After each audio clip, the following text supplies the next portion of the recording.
Whoa, okay, I think I've got this again for day number 4. G'day everybody, it's Mitch here again, obviously. Sick day for Australian athletics out there today. We didn't have quite as many athletes as we've had over the last 3 days, but we certainly started with a bang to get things off at 6:15 this morning. So like always, I'll go over everything that happened for Australian athletics, and I'll also touch on a few things that happened internationally today or that caught my eye or everything to do with that. So I'll kick things off with our women's marathon this morning. Now, we had no men competing in the marathon the other day, so we had our lone competitor in the marathon go off this morning, and that was Sarah Klein. So if you missed Sarah Klein's performance, it was honestly incredible. It was quite hot in the streets of Eugene this morning, but that didn't stop Sarah Klein from absolutely picking this field apart in the back half. She just went through emotion. She had a 20:30 mid PB. She comes out of it now with a 14th place in the world in a major marathon, in the World Marathon Championships, which is just one of the best performances we've seen for a while. Obviously, Sinead has done incredibly well, but outside of Sinead, this is one of the top performances we've seen from an Australian woman in the marathon for quite some time. She also comes away with a new PB of 2 hours 30 and 10 seconds, so close to dipping under that 2 hour 30 mark. But nonetheless, Sarah Klein, take a bow. You were absolutely sensational this morning out there in the streets of Eugene. In a race that also consumed a lot of Americans, were I think 5, 7, and 8 as well. So there was plenty to celebrate on the streets of Eugene this morning, but none better as an Australian fan than Sarah Klein. She just went about her business and did a great job at it. Our men's 200 metre heat is what kicked us off this afternoon. There was no morning session really. There was some heptathons going on, but outside of that, everything happened this afternoon, plus the marathon this morning. Our men's 200 metres was the first event that we had some Australians in. I don't know if that's another fighter jet. I don't know if anyone's seen this, but before the first 2 days, they had a fighter jet go off over the crowd. It felt like tomorrow when the war began. It was bizarre. Anyway, our men's 200 metre heats, Aidan Murphy and Caleb Law, they're both heading to Cali as well. So they're under 20 athletes there. Our 2 junior men went out there and raced amongst men, and nobody got a better introduction than Aidan Murphy in heat number 5. He comes up against Fred Curley, who just won the 100 metres, and Johan Blake, who was one of the quickest men of all time over the 200. He did a great job. He got off actually not too bad. He comes through for 6th place in heat number 5 and runs a time of 20:75. So he's still in that 20-second mark. Just didn't quite have it down the stretch, but he ran a really good bend. And yeah, just didn't quite have it towards the end. And he was in a class field. I mean, they just sort of showed everybody what they're made of. Fred Curley just switched it off with 20, 30 metres to go. And he progresses through to that semi-final. So in the heat after him, Caleb Law, he had a really unique situation. There was 5 people in his heat. Andre de Grassi, who's obviously an Olympic silver medalist and world champion as well, or Olympic champion in the 200. He pulled out of the event. He obviously didn't run. He must have been feeling a bit sore or whatever from the 100 metres. So Caleb Law had this really cool opportunity now to be just beating 2 people, and he was through to that semi-final, and he did exactly that. And he didn't just phone it in. It's not like he had easy people to beat either. He had to run his ass off, and so much so, he comes away with a new PB. Caleb Law drops a 20:50 in the men's heat to go 3rd and automatically qualify through to that semi-final. So we have an Australian male through to the semi-finals of the 200s. And not only that, it's a junior Australian male. So Caleb Law, awesome work to you. He ran the bend beautifully and just whipped off that thing like nothing and just able to leave him in his dust. He beat the Brit behind him. He finished for 4th and didn't get through on time. So it was a good thing Caleb was in that top 3, because that heat wouldn't have made it through on times. And he did an awesome job to get through. So Caleb Law and Aidan Murphy, you did a great job as 2 junior athletes as well in the senior ranks. Fantastic work, and Caleb now goes through to that semi-final. Now, our women's 200 metres heats followed on from that. We had Ella Connolly. She kicked it off for us in heat number 5, and she ran a great race. Cheers for that, Stewie.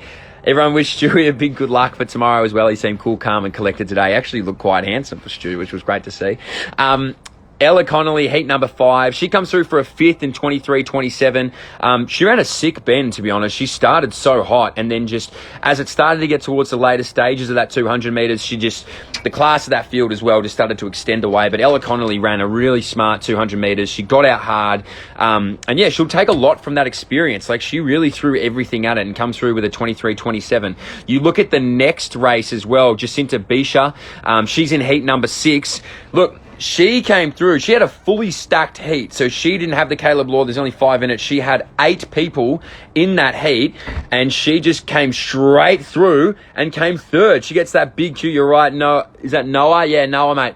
Comes through for the big Q, gets third, and gets 23.22. So she just walks off the track and says, how do you do? And gets that big Q. Big Qs are hard to come by. They're not an easy thing to get. And Jacinta Bisha just went through and just went, I'll just take that, and straight off the track, and off she went. So Jacinta Bisha gets through to the semi-finals. We have 2 Australians through to the semi-finals of the 200. Caleb Law for the men, Jacinta Bisha for the women, both in Heat 6, and both came third. A little bit of a weird coincidence there, but nonetheless, we love that weird coincidence because they're both through. Now, the men's high jump no backs. You can't join the live before you jump in. The men's high jump final. Joel Baden was jumping for us. So obviously Brandon Stark didn't compete and Yoel Reith didn't make it through to the finals, but Joel Baden got out there and flew the flag for the Australians. You can check out his entire series here on Athletics Exclusive. Joel jumped awesome. His warm-up process was great. He was clearing things with ease. He looked really smooth, really comfortable. And I'll talk about this a little bit later, but the high jump men might be some of the most entertaining blokes that we have in athletics. Like the way that they all get around each other and hype up the crowd, particularly Tambiri and the big woo, they were just lit out there in the high jump. It was sick to see. Joel Baden, he had some really good sequences. He makes it through to 227. He missed the height at 224, then jumped it through, got through to 227, cleared that on the second, went up to 230, and unfortunately just couldn't quite get the jump. So Joel finishes in 10th in that men's high jump final, but 6 through 10 all cleared 227. Just on the count back, Joel winds up being 10th. That's a phenomenal performance. That's a great result for men's high jump in Australia. Obviously, Brandon Stark has gone on to finish a little bit higher than that in World Championships of the past, but Joel Baden left nothing a chance, and he just looked so chill out there. And even in the last jump, you know, he's getting the big clap going, he's getting the whole crowd involved. They all had the Viking clap going, actually. Tambiri sort of started it, you know, the big like ooh, like he was just ready. He was getting the crowd ramped up. But Joel Baden did a phenomenal job. I thought he looked cool, calm and collected, and he gets over at 227. Just couldn't quite get 230. Winds up 10th in the world. You absolutely would be stoked with that, and as an Australian fan, should be very, very proud of the way that Joel Baden handled himself. He was phenomenal. Now, our final event on the track, and we had 2 women competing in this, and this was probably the most hectic distance race that we've had at the World Championships to date. The women's 1500 meters was not going to disappoint. It was always going to be a competition between 2 of the greats to ever do it, actually, in the women's 1500, and it was between our Kenyan and Ethiopian athletes, and Sergei and also Kip Yegon. Kip Yegon, arguably one of the greatest to ever do it over the women's 1500, but we'll get to that. They've gone out absolutely blistering. They have blown the field apart. The medals were almost already decided in the first 400 meters. Lorna Muir was able to hold on for Great Britain, and she came through for the bronze in the end, so they were essentially decided in the first 400, but it didn't go without an absolute crack from Jess Hull and Georgia Griffith in a race where it truly was chaotic. Like, you could not have planned or sort of set yourself for the pace that they were going to blister out at the start of the 400. But Jess Hull and Georgia Griffith, they were just so composed. They looked so smooth, and they came home so strong. There was a point in the straight where Jess Hull was in about 4th position. It was just the kicker's affair coming down that home straight. Jess Hull comes through for 7th, a really, really hard fought and solid 7th. This is the thing. You're 7th and you're off the leaders. Ran 4:01.82. Georgia Griffith was 9th with a 4:03.26. So they're still lighting the track up in a 7th and a 9th. Phenomenal performance from our women. It was fantastic to see Georgia and Jess just absolutely go for it. They left nothing to chance. They threw the kitchen sink at it. And as I mentioned, the girls were up the track early, and they just stayed cool, calm, collected. They ran their race. They ran within themselves, and they threw absolutely everything at it. 7th and 9th, 4:01, 4:03 for Georgia and Jess. It was phenomenal to see. So if you have just jumped in, I'll go over it quickly again. Sarah Klein kicked us off in style this morning with a 14th place, new PB of 2 hours 30.10 in the women's marathon. Our men's 200 metres was our juniors, essentially the men's 200 metres. Aidan Murphy, great in heat number 5, 6 with a 20.75, and Caleb Law took advantage of his heat, comes through for an automatic qualifier in 3rd, a new PB of 20.50. You can't ask more than that. Our women's 200, Ella Connolly as well in heat number 5, did a great job, 5th in 23.27, and Jacinta Bisha goes through in heat number 6, comes 3rd, gets that big fat Q in 23.22 on the board. We'll see her in the semi-finals approaching. Joel Baden in the men's high jump final was awesome. 10th with a clearance of 2:27. He was essentially equal 6th, you could look at it, but on count back, he winds up being 10th officially. So it was a great evening of jumping from Joel and the boys. And in the women's 1500, Georgia Griffith and Jess Hull, 7th and 9th, 4:01, 4:03 respectively. A great day for Australian athletics. Anytime we're seeing Australians progress through to the next round and also compete highly in a final, you've got to be stoked with that. This Australian team has been awesome at these World Championships. It's been a hectic World Championships, but I think we've done a phenomenal job. So now, let me move on to the international takes that I have, because I've been hitting these on the head just quietly. The Americans might as well just call it as a 200-metre sweep. Honestly, they all looked incredible. Party man Noah Lyles was pointing down the track. He was looking at his opposition saying, boys, you want some? Come get some. And they couldn't get near him. He drops a 19.98, the fastest 200 metres ever in a heat of the men's 200 metres at a World Championship. Not far behind him was the young fella in Knighton. Here's my tip. I put this on the story. I reckon Knighton wins the whole thing. I'm happy for sprinting people to say that I'm wrong with that, because obviously you've got Curley and Lyles not far behind him, as well as a plethora of different elite 200-metre runners, particularly from the Jamaican and the Caribbean nations. But something about Knighton in that second heat or first heat, he just looked so smooth. Like, this guy, not that the others didn't, but there was something about him that looked incredible. I'm going to call it here. Do not be shocked if we see an American 1-2-3 sweep in the 200 like we did in the 100. And with different competitors. Fred Curley, the only one returning in that sprint. So I'm just saying, it could happen. And if it does, the roof will be blown off a joint that doesn't have one again. Now, I talked about this briefly, and I've been fangirling over so many new events, because as long as I've been in athletics, I haven't necessarily studied different events. I'm a distance runner by heart, and this has been such a sick opportunity for me now to take in all of the events that athletics has to host. And the men's high jump might be some of the most party dudes that we have in athletics. I'm talking Tambiri, I'm talking Bashim, I'm talking the Woo, the man from Korea. He goes through and gets a medal. Mate, he was doing the LeBron James silencer down the track at 227. I thought it was sick. This guy just had the crowd pumping. We had Tambiri walking around, literally hugging strangers and kissing babies on the sideline at about 2:30 on the mark. Like, he was just getting everybody into it. And I was standing at the high jump. Like, I'm with the Italians are ahead of me. Like, they're losing their mind. We got some guys from the Netherlands, for whatever reason, were also rooting for the Italians. We had some guys from Mexico in front of us. We had so many different internationals there. And these blokes just knew how to work the crowd. Even Joel Baden had everybody getting up for his final attempt and getting the old Viking clap going. Like, these guys are so entertaining. And if you've never taken the time to watch the men's high jump, go back and watch it. Not just Joel's run, watch everybody else, because they were sick.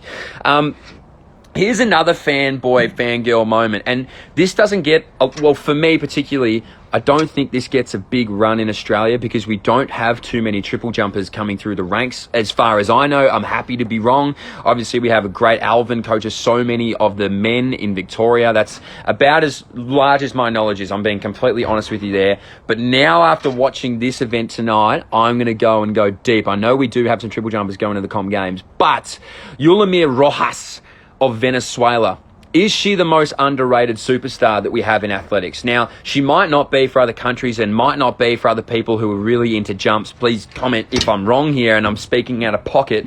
But Yulimir Rojas, if you've never watched her, she's the Venezuelan triple jumper. Now, she's 26 years old. She's my age, right? So I'm 26. You know, I'm getting old. I'll admit I'm getting old. But Rojas win. She now goes to 3 World Championship gold medals, 1 Olympic gold, 1 Olympic silver, 3 world indoor titles, and is the world record holder of the event, all at 26. And tonight, she literally just ran away with it. She took the piss out of the competition. Like, they were jumping as much as they wanted, but Rojas, she has this sick little run-up. She's talking to herself. She's got the jazz hands going. Like, she's just at the top of the straight. Owns the stadium. She's don't worry about the man in the arena. She was the woman in the arena. All eyes are on Rojas as she was jumping.